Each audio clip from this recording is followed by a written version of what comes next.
Welcome to Hampden Park. It's the second of this weekend's Scottish Cup semi-finals. St Johnstone versus Celtic today. Kick-off is at 3 p.m. Alison, is this a bit of a revenge mission for Brendan Rodgers after that result at McDiarmid Park a few weeks ago?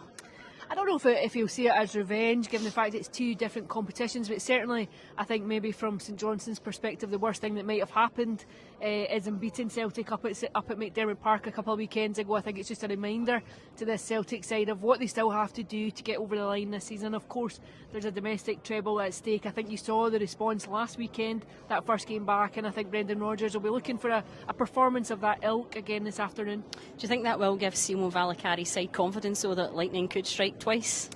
I think it'll give them cause for optimism. I think they'll have seen how they were able to set up and frustrate Celtic, limit space, a very different park out at Hampden, right enough, a much bigger park, which will help Celtic in terms of the way they set up and in terms of the width. But yeah, I think they'll draw confidence from it. I think he'll know it's a very different game in terms of comparing the game a fortnight ago and the game this afternoon. But I think tactically it'll be a very similar approach.